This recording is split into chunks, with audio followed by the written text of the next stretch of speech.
Welcome to screen space stories భయ్యా. May the devil take you movie explanation గురించి అయితే video పెట్టడం అయితే జరిగింది. ఆల్రెడీ పార్ట్ 1 ఫ్యూ డేస్ బ్యాకే పెట్టాను. యాక్చువల్లీ దాని తర్వాత రోజే పార్ట్ 2 రావాలి, బట్ నాకు కుదరలేదు. ఎక్కడి నుంచి అయితే 2 days కి ఒక వీడియో కన్ఫర్మ్ గా అయితే వస్తుంది భయ్యా. ముందుగా మీరు డైరెక్ట్ గా పార్ట్ 2 చూస్తే మీకు ఏం అర్థమవుతుంది చెప్పండి? ఆ హారర్ ఎలిమెంట్స్ కానీ ఆ ట్విస్ట్లు కానీ ఏమీ అర్థం కావు. పార్ట్ 1 విజిట్ చేయండి, పార్ట్ 1 ఫుల్ గా చూసేయండి. స్టోరీ అయితే సూపర్ గా ఉంటుంది. అప్పుడు పార్ట్ 2 వీడియో అయితే చూడండి, మీకు ఇంకా క్లియర్ గా అర్థమవుద్ది, సూపర్ గా వర్కౌట్ అవుద్ది. పార్ట్ 1 వీడియో గురించి అయితే పైన కార్డ్స్ లో ప్లే చేస్తాను, లేదంటే ఛానల్ విజిట్ చేసి చెక్ చేయండి. లాస్ట్ వీడియో అయితే ఎక్కడైతే స్టాప్ చేశానో పార్ట్ 1 అక్కడి నుంచే మొదలు పెడుతున్నా. ఆ బేస్మెంట్ నుంచి వచ్చిన దయ్యం వాళ్ళ మదర్ ని లాక్కొని తీసుకువెళ్ళిపోయిన తర్వాత అక్కడ ఉన్న మాయ మరియు రూబెన్లు అయితే చాలా ఏడుస్తుంటారు. మాయ అయితే అరుస్తూ రూబెన్ ని వెళ్ళి అమ్మని కాపాడు కాపాడు అంటూ అరుస్తూ ఉంటుంది. రూబెన్ అయితే ఏం చేయలేక భయపడుతూ ఉంటాడు. అదే టైంకి కొన్ని విచిత్రమైన శబ్దాలు అయితే ఆ లోపల నుంచి వస్తూ ఉంటాయి. మాయ అదే టైంలో ఆ సౌండ్స్ వస్తున్న వైపు తన మొబైల్ ఫ్లాష్ వేసి చూస్తూ ఉండగా ఒక్కసారిగా మాయ వాళ్ళ మదర్ అయితే వాళ్ళ మీద దాడి చేయడం అయితే జరుగుద్ది.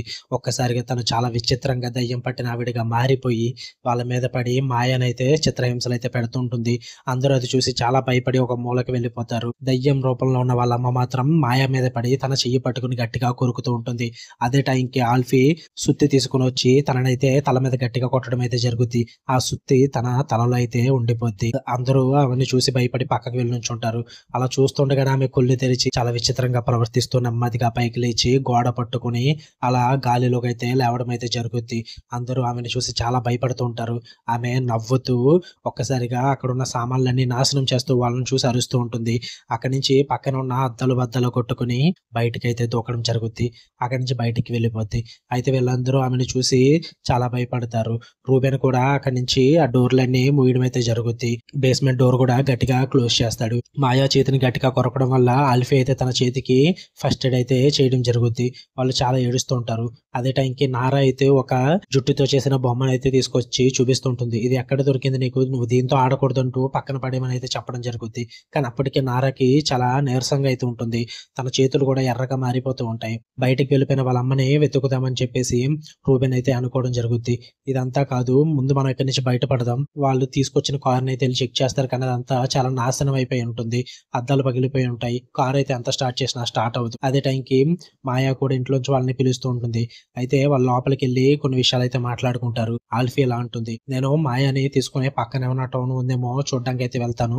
తను చాలా నీరసంగా ఉంది. ఈ గాయంతో తను ఇక్కడ సర్వైవ్ అవ్వలేదని అయితే చెప్పడం జరుగుద్ది. రూబెన్ అయితే నేను ఎక్కడ ఉండి ఎవరైనా కాల్ కలుస్తుందేమో, సిగ్నల్ కలిస్తే ట్రై చేస్తానని అయితే చెప్పడం జరుగుద్ది. అయితే మాయా మరియు ఆల్ఫీ ఇద్దరు కలిపి ఫ్లాష్ లైట్ వేసుకుని ఆ అడవిలోకి అయితే వెళ్ళడం జరుగుద్ది. వేరే టౌన్ ఏమైనా ఉందా వెతకడానికి. అలా వెళ్తున్న దారిలో ఒక్కసారిగా చీకట్లు అయితే ఆ ఫ్లాష్ లైట్ లో వాళ్ళ అమ్మ అయితే కూర్చొని దేన్నో తింటూ ఉండడం గమనిస్తారు. వాళ్ళు తనను చూసి చాలా భయపడతారు. వెంటనే వెళ్ళి దాక్కుంటారు. అదే టైంకి ఆ దయ్యం పట్టిన వాళ్ళ అమ్మ అయితే వెనక్కి తిరిగి చూస్తుంది, కానీ వీళ్ళకి కనిపించరు. నెమ్మదిగా వాళ్ళ వైపు అయితే నడుచుకుంటూ వస్తుంది. ఆల్ఫీ మాయా నేను ఎక్కడుండు, నేను ఉన్నది చూసుకుంటానని అయితే తన బ్యాగ్ అక్కడ పెట్టి తన చేతిలో ఉన్న సుత్తి తీసుకుని అయితే వెళ్ళడం జరుగుద్ది. అయితే ఆ బ్యాగ్ లో ఉన్న ఆల్బమ్ అయితే ఓపెన్ చేసి మాయా చూస్తుంది. ఆ ఆల్బమ్ లో వాళ్ళ ఫ్యామిలీకి సంబంధించిన ఫోటోలు అన్నీ ఉంటాయి. ఆ ఫోటోలు అన్నిటి మీద పిచ్చి గీతలు అయితే కొట్టేసి చాలా కోపం చూపించినట్టుగా అయితే ఉంటుంది. అప్పుడు మాయాకి అర్థమవుతుంది ఆల్ఫీకి మా ఫ్యామిలీ అంటే ఇష్టం లేదని చెప్పేసి. ఈ లోపు ఆల్ఫీ ఆ బయటికి వెళ్ళి చూసినప్పుడు ఆ దయ్యం అయితే కనిపించదు. వెనక నుంచి మాయా వచ్చి తన్ని తిడుతుంది. నువ్వు ఇదంతా చేస్తున్నావు, మా ఫ్యామిలీ వెంట పడుతున్నావు, మమ్మల్ని చాలా ద్వేషిస్తున్నావు అని అయితే తిడుతూ అక్కడి నుంచి అయితే పారిపోతూ ఉంటుంది. ఆల్ఫీ ఆపడానికి ప్రయత్నిస్తుంది, కానీ మాయా అయితే ఎక్కడ ఆగకుండా పారిపోతుంది. ఆల్ఫీ చాలా ప్రయత్నిస్తుంది, కానీ తను ఆపలేకపోతుంది. అదే టైంలో కట్ చేస్తే రూబెన్ మరియు నారా అయితే రూమ్ లో కూర్చొని మాట్లాడుకుంటూ ఉంటారు. రూబెన్ తన ఫోన్ కి సిగ్నల్ వచ్చిన వెంటనే తన గర్ల్ ఫ్రెండ్ అయిన రోజీకి అయితే కాల్ చేయడం జరుగుద్ది. రోజీ తననైతే తిడుతుంది, చాలా నన్ను వదిలేసి వెళ్ళిపోయావు అని చెప్పేసి. రూబెన్ వెంటనే నువ్వు ఎక్కడున్నా సరే గానీ నా లొకేషన్ కి రా అని చెప్పడం అయితే జరుగుద్ది. ఈ లోపు అయితే మొబైల్ స్విచ్ ఆఫ్ అయిపోద్ది. అయితే నారా కూడా చాలా నీరసంగా ఉంటుంది. కాసేపు నారాతో రూబెన్ మాట్లాడి తన చేతులు అయితే చూస్తాడు. తన చేతులు అంతా ఎర్రగా అయిపోయి ఉంటాయి.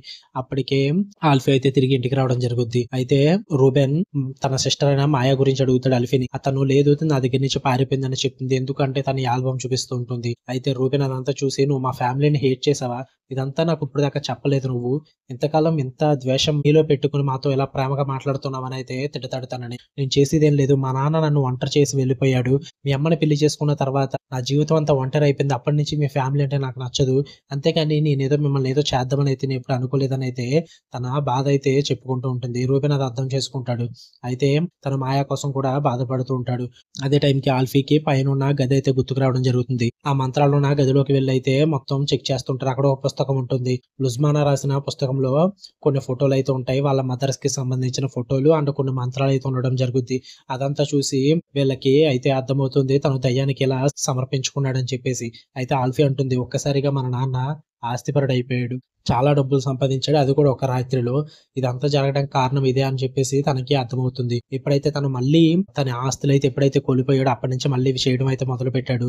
దానివల్ల ఇదంతా జరుగుతుందని అయితే వాళ్ళు అర్థం చేసుకుంటారు. ఎలా అయినా దీన్ని ఆపాలని అయితే నిర్ణయించుకుంటారు. వాళ్ళిద్దరూ చాలా విషయాలు అయితే మాట్లాడుకుంటుంటారు. అదే టైంకి ఆల్ఫీకి అయితే కళ్ళు తిరగడం అయితే మొదలవుద్ది. సడన్ గా స్పృహ కోల్పోయి పడిపోతుంది.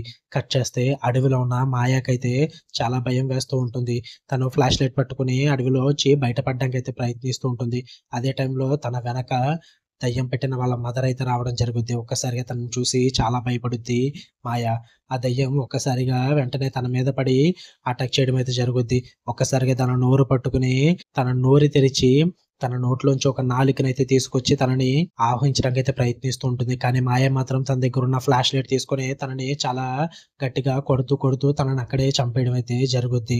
తనలో ఉన్న దయ్యం అయితే ఆవిడ్ని వదిలి వెళ్ళిపోద్ది. కట్ చేస్తే ఆ దయ్యం అయితే ఒక్కసారిగా నారా రూమ్ లోకి అయితే రావడం జరుగుతుంది. నారా అప్పటికి పడుకుని ఉంటుంది. నారా వెనక ఉన్న కబోర్డ్ లోంచి అయితే నారాని పిలుస్తూ ఉంటుంది, నిద్రలేగు అని చెప్పేసి. నారా ఒక్కసారిగా వెళ్ళి ఆ కబోర్డు తెరిచి చూసినప్పుడు అందులో తన అమ్మ ఫోటో కనిపించడం చూసి చాలా భయపడి డోర్ మూసి వెనక్కి వెళ్ళిపోతూ ఉంటుంది. వెళ్ళి చెక్ చేసినప్పుడు అక్కడైతే ఏముండదు. అయితే తను వెళ్ళి తిరిగి పడుకుంటుంది. ఒక్కసారిగా తన మంచం కింద అయితే మొత్తం ఊగడం మొదలవుతూ ఉంటుంది. తను చాలా భయపడుద్ది. ఆ దయ్యం అయితే మొత్తం మంచం ఊపి నారాని అయితే తీసుకెళ్ళిపోవడానికి ప్రయత్నిస్తూ ఉంటుంది. వెంటనే నారా గట్టిగా అరవడంతో ఆల్ఫీ మరియు రూబెన్ అయితే పరిగెత్తుకుంటూ పైన రూమ్ కి అయితే వెళ్తారు. అక్కడ దయ్యం అయితే చూసి వాళ్ళు చాలా భయపడతారు. తను మంచం కింద నుంచి నారాని అయితే లాక్కుని వెళ్ళడానికి అయితే ప్రయత్నిస్తూ ఉంటుంది. ఆల్ఫీ మరియు రూబెన్ అయితే దాన్ని ఆపడానికి చాలా కష్టపడతారు. చివరికి ఆ దయ్యాన్ని అయితే ఆపుతారు. ఆ మంచాన్ని తీసేటప్పటికి ఆ దయ్యం అయితే అక్కడ ఉండదు. కానీ వెళ్ళిపోయే ముందు ఆ దయ్యం ఆల్ఫీ కళ్ళలో కళ్ళు పెట్టి అయితే చూస్తుంది. అప్పుడే ఆల్ఫీకి కొన్ని జ్ఞాపకాలు అయితే గుర్తొస్తాయి. వాళ్ళమ్మ చనిపోయే ముందు తన అమ్మతో ఉన్న జ్ఞాపకాలు అయితే తనకి గుర్తొస్తాయి. వాళ్ళమ్మ మేడ మీద నుంచి పడిపోతున్న టైంలో తనని ఒక దయ్యం కిందకి పట్టుకుని లాగడం అయితే ఆల్ఫీ అయితే చూసి గమనించి తను చాలా భయపడుతుంది. అప్పుడే ఆల్ఫీకి తన చేతి మీద గాయాలైతే పడతాయి. అప్పుడు వాళ్ళ అమ్మ చనిపోయిన దృశ్యాలు అయితే ఆల్ఫీకి కనిపించి చాలా బాధపడుతుంది. ఆ తర్వాత ఆ దయ్యం అక్కడి నుంచి వెళ్ళిపోయిన తర్వాత కట్ చేస్తే అదే టైం రూబెన్ గర్ల్ ఫ్రెండ్ అయిన రోజీ అయితే ఆ ప్రదేశానికి అయితే రావడం జరుగుద్ది. ఆ గెస్ట్ హౌస్ కి వెళ్లే దారిలో అయితే కార్ ఆగిపోద్ది. కానీ అక్కడికి అదే టైం కి మాయ అయితే రావడం జరుగుద్ది. వచ్చి రోజీని అయితే పిలుస్తుంటుంది. రోజీ పూర్తిగా డోర్ తర్వాత కానీ అద్దం నుంచి అయితే మాట్లాడుతుంటుంది. కానీ మాయ చాలా విచిత్రంగా ఉండడం గమనించిన రోజీ చాలా భయపడుతూ ఉంటుంది. అద్దంలోంచి చూస్తే రోజీ వెనకాల సుత్తి పట్టుకుని ఉండడం అయితే గమనిస్తూ ఉంటుంది. నువ్వెందుకు సుత్తి పట్టుకుని ఉన్నావు అని అడిగితే మాయ ఎందుకు సరిగ్గా సమాధానం చెప్పదు. నువ్వు ముందు దిగు, మన ఇద్దరం కలిసి వెళ్దాం అని అయితే చెప్పడం జరుగుద్ది.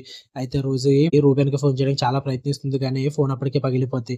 ఇంకొకసారిగా మాయ అయితే ఆగకుండా తన మీద అటాక్ చేసి రోజీని అక్కడే కారులో చంపేయడం జరుగుద్ది. అక్కడి నుంచి మాయ అయితే ఇంట్లోకి రావడం అయితే జరుగుద్ది. తను చాలా విచిత్రంగా అయితే ప్రవర్తిస్తూ ఉంటుంది. ఇంట్లో ఉన్న వాళ్ళందరినీ చూసి వాళ్ళని పట్టించుకోకుండా తన చేతుల నిండా ఉన్న రక్తం చూసి చాలా భయపడుతూ ఉంటుంది. అప్పుడే కింద అండర్ గ్రౌండ్ నుంచి అయితే బేస్మెంట్ నుంచి అయితే కొన్ని శబ్దాలు అయితే వినబడుతుంటాయి. తనని పిలుస్తున్నట్టుగా తన బేస్మెంట్ లోకి అయితే వెళ్ళడం జరుగుతుంది. అక్కడ ఉన్న పూజ గుత్తులు అయితే కూర్చుని అక్కడ ఉన్న బొమ్మలన్నిటినైతే చూస్తుంది. ఆ కుటుంబానికి సంబంధించిన 5 బొమ్మలు కూడా ఒక తాడుకు కట్టి ఆ పూజకైతే నిర్వహించి ఉండడం అయితే చూసి తను ఆశ్చర్యపడుతుంది. ఆ బొమ్మలన్నీ ఒక్కొక్కరికి సంబంధించినవి. ఒక్కొక్కరిని ఆ బొమ్మల ద్వారా కంట్రోల్ చేయొచ్చని అయితే అర్థమవుతుంటుంది. అప్పుడే ఆ దయ్యం మాయాతో అయితే మాట్లాడుతుంది. ఇక్కడి నుంచి నువ్వు మా కోసం ఆయన ఏం చెప్తే నువ్వు అదే చెయ్యాలని అయితే మాయాతో అనడం అయితే జరుగుద్ది. మాయా అందుకు అంగీకరిస్తుంది. వాళ్ళ బానిసకి అయితే ఉండడం అయితే మొదలవుద్ది. మాయా వెనకే ఆ దయ్యం అయితే ఉంటుంది. అక్కడి నుంచి కట్ చేస్తే ఆల్ఫీ అయితే స్పృహ కోల్పోయిన తర్వాత మేలుకోవడం అయితే జరుగుద్ది. తనకంతా చాలా విచిత్రంగా కనిపిస్తుంటుంది. కింద పియానో వాయిస్తున్న శబ్దం వినబడుతుంటుంది. తను కిందకి వెళ్ళి చూసేసరికి ఆ పియానో అయితే వాళ్ళ అమ్మ వాయించడం చూసి తను ఆశ్చర్యపడుతూ ఉంటుంది. తను తన దగ్గరికి వెళ్ళి కూర్చొని తను ఇలా అంటుంది, నువ్వు మా అమ్మవి కాదు నాకు తెలుసు, కానీ నిన్ను చూస్తుంటే నీతో ఇలానే ఉండిపోవాలని అనిపిస్తుంది. నువ్వు చాలా గుర్తొస్తున్నావు అమ్మా అని అయితే అంటూ ఉంటుంది. ఒక్కసారిగా వాళ్ళ అమ్మలా కనిపిస్తున్న ఆ దెయ్యం అయితే తన వైపు తిరిగి నవ్వుతూ ఒక్కసారిగా తనని కింద పడేసి తన ముఖాన్ని తానే చీల్చుకుంటూ చాలా ఘోరంగా ప్రవర్తిస్తూ ఆల్ఫీ కళ్ళ ముందే తన ముఖాన్ని మొత్తాన్ని చీల్చేసుకుంటుంది. ఆల్ఫీ అదంతా చూడలేక చాలా భయపడుతుంటుంది. ఒక్కసారిగా కట్ చేస్తే అది వాళ్ళ అమ్మ కాదు, మాయ. ఒకసారిగా మాయ అయితే ఆల్ఫీని మేలుకొల్పడం అయితే జరుగుద్ది. కట్ చేస్తే రాత్రి అవ్వడం అయితే జరుగుద్ది. వాళ్ళందరూ కూడా ఇక్కడి నుంచి ఎలానా బయటపడాలని అయితే మాట్లాడుకుంటూ ఉంటారు. ఆల్ఫీ మరియు రూబెన్ అయితే మాట్లాడుతున్న టైంలో మాయ అయితే ఇలా అంటుంది, "ఇక్కడి నుంచి మీరు బయటపడలేరు. తను ఒప్పుకోడని" చెప్పేసి. అయితే "ఏంటి ఏం చేస్తున్నావు ఇదంతా? ఎందుకు ఇలా జరుగుతుంది?" అని అడుగుతున్నప్పుడు మాయ అయితే మరీ చెప్తుంది. "తను ఇక్కడి నుంచి మిమ్మల్ని వెళ్ళనివ్వడు. తను అనుకున్నది సాధించేంత వరకు మీరు ఇక్కడే ఉంటారని" అయితే విచిత్రంగా ప్రవర్తిస్తూ ఒక్కసారిగా మాయ వాళ్ళందరి మీద అయితే అటాక్ చేయడం అయితే మొదలెడుతుంటుంది. వాళ్ళు ముగ్గురు చాలా భయపడుతూ ఉంటారు. మాయ అయితే వాళ్ళని వెంబడిస్తూ ఉంటుంది. మొత్తం అక్కడ కరెంట్ అయితే పోయి చాలా విచిత్రమైన సంఘటనలయితే జరుగుతుంటాయి. నారా, ఆల్ఫీ, రూబెన్ ముగ్గురు కూడా చాలా భయపడుతూ ఉంటారు. అయితే ఇదే టైంలో మాయ కూడా అక్కడి నుంచి అయితే వెళ్ళిపోతుంది. ఆ దయ్యం వశమైపోయి. అయితే ఇదంతా గమనించిన రూబెన్ అయితే మాయని అలానా కాపాడాలని అయితే అనుకుంటూ ఉంటాడు. ఆల్ఫీని, నారని ఒక చోట ఉంచి మాయని కాపాడదామని అయితే ఒక వైపుగా వెళ్ళడం అయితే జరుగుద్ది. అప్పటికే మాయ రూబెన్ కోసం అయితే ఎదురు చూస్తూ ఉంటుంది. రూబెన్‌తో ఇలా అంటుంది, "నువ్వు మాలో కలిసిపో. తను నిన్ను బాగా చూసుకుంటాడు. తనకి నువ్వు బానిసగా మారిపో. నువ్విక్కడి నుంచి బయటపడలేవు. మనం వాళ్ళందరిని చంపేద్దాం. నారని, ఆల్ఫీని బలిచ్చేద్దాం. ఇక్కడి నుంచి మనం హ్యాపీగా గడుపుదామని" అయితే మాట్లాడుతూ తనని ముద్దు పెట్టుకోవడానికి అయితే ప్రయత్నిస్తూ ఉంటుంది. రూబెన్ అదంతా చూసి చాలా చిరాకు పడి తనని అక్కడి నుంచి దూరం నెట్టేసి అక్కడి నుంచి వెళ్ళిపోవడానికి అయితే ప్రయత్నిస్తాడు. వెంటనే మాయ అయితే రూబెన్ యొక్క బొమ్మ తీసి తన చేతినైతే తిప్పేయడం అయితే జరుగుద్ది. రూబెన్ అదే విధంగా తన చెయ్యి తిరిగిపోద్ది. తర్వాత తన చెయ్యి విరిపేసి తనను మెట్ల మీద నుంచి అయితే కింద పడేస్తది. రూబెన్ చాలా బాధపడుతూ ఉంటాడు. మెట్ల మీద నుంచి కింద పడిపోయిన తర్వాత మాయ అయితే రూబెన్ యొక్క తల గట్టిగా పట్టుకుని ఆ బొమ్మ తలని పీకేయగానే రూబెన్ తల కూడా విడిపోయి రూబెన్ అక్కడికక్కడికే చనిపోవడం అయితే జరుగుద్ది. తర్వాత మాయ అయితే నారా యొక్క బొమ్మ తీసుకుని నారాని కంట్రోల్ చేస్తూ ఆ బేస్మెంట్ లోపలికైతే నారాని పంపేయడం అయితే జరుగుద్ది. దాని తర్వాత కూడా ఆల్ఫీని కంట్రోల్ చేసి ఆల్ఫీని కూడా స్పృహ కోల్పోయేలాగైతే చేస్తుంది మాయ. కాసేపటి తర్వాత ఆల్ఫీ అయితే కళ్ళు తెరవడం అయితే జరుగుద్ది. స్పృహ వచ్చిన తర్వాత ఆల్ఫీ చూస్తే అక్కడ మొత్తం బేస్మెంట్ అయితే ఉంటుంది. ఆ బేస్మెంట్‌లో ఒక్కసారిగా తనకి కొన్ని జ్ఞాపకాలైతే గుర్తొస్తూ ఉంటాయి. లెస్మానా చేసిన కొన్ని తప్పులైతే ఆల్ఫీకి కనిపిస్తూ ఉంటాయి. లెస్మానా ఆస్తి మొత్తం కోల్పోయిన తర్వాత మళ్ళీ ఆ దయ్యంతో డీల్ కుదుర్చుకోవడానికి వచ్చినప్పుడు తను తీసుకురావాల్సిన సామాన్లైతే మంచివి తీసుకురావడు. తను నకిలీవైతే తీసుకురావడం జరుగుద్ది. ఆ జుట్టు తీసి ఆ మాంత్రికురాలికి ఇచ్చినప్పుడు ఆ మాంత్రికురాలికి అది అర్థమవుతుంది అది నిజం కాదని చెప్పేసి. అయితే ఒక్కసారిగా అది రియలైజ్ అయ్యేలోపు లెస్మానా అయితే కత్తి తీసుకొని ఆ మాంత్రికురాలిని అయితే గట్టిగా పొడవడం అయితే జరుగుద్ది. ఆ మాంత్రికురాలికి తను చనిపోతున్నానని అర్థమయ్యి ఒక్కసారిగా లెస్మానా యొక్క జుట్టు పీకేసి తను ఆ పేపర్‌లో చుట్టి ఆ లెస్మానా జుట్టు అయితే తినేసి అక్కడికక్కడే చనిపోవడం అయితే జరుగుద్ది. తను ఎప్పుడైతే అలా తినేయడం అయితే జరిగిందో అక్కడి నుంచి లెస్మానా అయితే నీరసపడడం అయితే మొదలవుద్ది. లెస్మానియా జీవితం నాశనం అయిపోద్ది. లెస్మానా వీక్ అయిపోయి ఆ రోగం అయితే రావడం జరుగుద్ది. ఆ లెస్మానా ఆ శవాన్ని తీసి అక్కడే గొయ్యి తీసి కప్పెట్టి అక్కడే పాతిపెట్టేస్తాడు. అదే తను చేసిన తప్పు. అయితే ఈ గతమంతా ఆల్ఫీకి అయితే కనిపిస్తుంటుంది. అంతా మొత్తం మాయమైపోద్ది. ఒక్కసారిగా వెనకాల ఉన్న మాయ అయితే నవ్వుతూ మాట్లాడుతుంటుంది. "నువ్వు ఎప్పటికైనా ఇక్కడ బలివ్వాల్సిందే" అని చెప్పేసి. అప్పుడే మాయ ఆల్ఫీ ఉన్న బొమ్మని తీసి తనని కంట్రోల్ చేస్తూ తనని చాలా హింసలైతే పెడుతూ ఉంటుంది. ఆ బొమ్మను కంట్రోల్ చేస్తూ. అప్పుడే ఆల్ఫీ గమనిస్తుంది తన మెడలో ఉన్న బొమ్మలు ఇవన్నీ కూడా. మాయా మెడలో మాయాకి సంబంధించిన బొమ్మ కూడా ఉంటుంది. అయితే ఆల్ఫీ అలానా తన దగ్గర తీసుకురావడానికి కొన్ని విషయాలైతే మాట్లాడి తనని రెచ్చగొడుతుంది. ఆల్ఫీ మాయ నవ్వుకుంటూ తనని హింసిస్తూ తన దగ్గరికైతే రావడం జరుగుద్ది. అలా మాయ ఆల్ఫీ దగ్గరికి వెళ్ళిన తర్వాత ఆల్ఫీ అయితే ఆ మాయ మెడలో ఉన్న మాయాకి సంబంధించిన బొమ్మనైతే తీసుకోవడం జరుగుతుంది మాయాకి తెలియకుండా. కాసేపటికి ఆల్ఫీ అయితే మాయని కంట్రోల్ చేయడం అయితే మొదలెడుతుంది. మాయ అర్థం చేసుకునే లోపే ఆ ఆల్ఫీ అయితే ఆ మాయ బొమ్మనే పక్కన ఉన్న నిప్పుల్లో అయితే పడేయడం అయితే జరుగుద్ది. తను చూస్తూ ఉండగానే మాయ మొత్తం తగలబడిపోతూ ఉంటుంది. తను అక్కడికక్కడికి చనిపోవడం అయితే జరుగుద్ది. అయితే ఆల్ఫీ వెళ్ళి నారా దగ్గరికి వెళ్ళి నారాని లేపడానికి అయితే ప్రయత్నిస్తుంది కానీ నారా నిద్ర మేలుకోదు. అయితే ఆల్ఫీకి గుర్తు వస్తుంది ఎలా అన్నా సమాధిని ఓపెన్ చేసి అందులో ఉన్న మాంత్రికురాళ్ళు నోటి లోపల ఉన్న ఆ జుట్టుని తొలగించాలని చెప్పేసి. అయితే ఆ మాంత్రికురాలిని కప్పెట్టిన సమాధిని అయితే తెరవడం అయితే జరుగుద్ది. ఆ శవాన్ని ఓపెన్ చేసి ఆ కడుపులో దాచిన ఆ జుట్టు కోసం అయితే ఆల్ఫీ చాలా వెతుకుతూ ఉంటుంది. చివరికి తన శరీరం లోపల ఉన్న ఆ జుట్టునైతే బయటికి తీస్తుంది ఆల్ఫీ. ఒక్కసారిగా అక్కడ చాలా విచిత్రమైన సంఘటనలైతే జరుగుతూ ఉంటాయి. ఆ జుట్టు బయటికి తీసి ఆల్ఫీ అయితే ఆ జుట్టుని అగ్గిలో వేసి దాన్ని నాశనం చేయడం అయితే జరుగుద్ది. ఒక్కసారిగా ఆ దెయ్యం అయితే ఆల్ఫీ దగ్గరికి రావడం జరుగుద్ది. ఆల్ఫీ ఒక్కసారిగా అది చూసి చాలా భయపడుద్ది. వెంటనే ఆ ప్రదేశం అంతా ఆ సమాధి మొత్తం లోపలికి దిగిపోయి ఆ సమాధి లోపల ఆల్ఫీ అయితే ఉండిపోవడం అయితే జరుగుద్ది. ఆల్ఫీ తనకి ఏం జరుగుతుందో అర్థమయ్యే లోపే ఆ సమాధి లోపల ఉన్న ఆ దయ్యానికి సంబంధించిన జుట్టు అయితే ఆల్ఫీని అక్కడే సమాధి లోపల బంధించేయడానికి ప్రయత్నిస్తూ ఉంటుంది. ఆ జుట్టు మొత్తం ఆల్ఫీని చుట్టుకుంటూ ఉంటుంది. ఆల్ఫీ అందులోంచి బయటపడడానికి అయితే చాలా ప్రయత్నిస్తూ ఉంటుంది.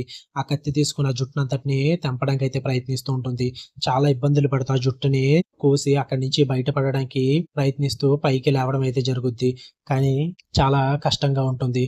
తను చనిపోతున్నాను అనుకునే సమయంలో ఒక్కసారిగా పైనుంచి అయితే తనకి ఒక చెయ్యి ఇవ్వడం అయితే కనబడుతుంటుంది. తనకేం అర్థం కాదు. వెంటనే ఆల్ఫీ ఆ చెయ్యి పట్టుకుని పైకి రావడం అయితే జరుగుద్ది. పైకొచ్చి చూస్తే నారా తనని చెయ్యి పట్టుకుని పైకి లావడం అయితే జరుగుద్ది. ఇద్దరు పైకి వచ్చిన తర్వాత చాలా సంతోషంగా ఫీల్ అవుతారు. ఆ సమాధి అక్కడికక్కడే మూసుకుపోద్ది. ఆ దెయ్యం కూడా అక్కడే అంతమైపోద్ది. వాళ్ళిద్దరూ క్షేమంగా అయితే బయటకొచ్చి ఆ ఇంట్లోంచి అయితే బయటికి రావడం జరుగుద్ది. కాసేపటికే ఆ బేస్మెంట్ డోర్ అయితే ఒక్కసారిగా మూసుకుపోద్ది. మీకు కనుక స్టోరీ నచ్చితే లైక్ చేయండి, షేర్ చేయండి, ఛానల్ కూడా ఖచ్చితంగా సబ్స్క్రైబ్ చేసుకోండి. అండ్ ఇప్పుడిప్పుడే నేను అలవాటు చేసుకుంటున్నా స్టోరీ చెప్పడం. అంటే వచ్చు, కాకపోతే నాకు టైం కుదరట్లేదు. ఇంకా ఎక్కువ టైం ఇచ్చి ఇంకా స్టోరీని బాగా ఇంట్రెస్టింగ్ గా క్రియేట్ చేయడానికి చెప్పడానికి అయితే మీకు ప్రయత్నిస్తూ ఉంటాను. స్టోరీ చెప్పడానికి ఎడిటింగ్ కానీ మైక్స్ కానీ ఇలాంటివి అయితే ఏమీ లేవు ఫెసిలిటీస్ అనేవి. ఓన్లీ మొబైల్ మైక్ ద్వారా చెప్తున్నా. అందుకే కొంచెం ప్రాబ్లమేటిక్ గా అనిపిస్తుంది మీకు. బట్ ఫ్యూచర్ లో అన్ని క్రియేట్ చేసుకుంటా. మీరు సపోర్ట్ చేస్తూ ఉంటే ప్రతిదీ కూడా నేను ఇంట్రెస్టింగ్ గా మంచి మంచి హారర్ స్టోరీస్ అదే మన తెలుగులో లేనివైతే మీ ముందుకు తీసుకొస్తూ ఉంటాను. ఛానల్ ఖచ్చితంగా సబ్స్క్రైబ్ చేసుకోండి, బెల్ ఐకాన్ ఆన్ లో పెట్టుకోండి. మళ్ళీ నెక్స్ట్ వీడియోలో కలుద్దాం. బాయ్.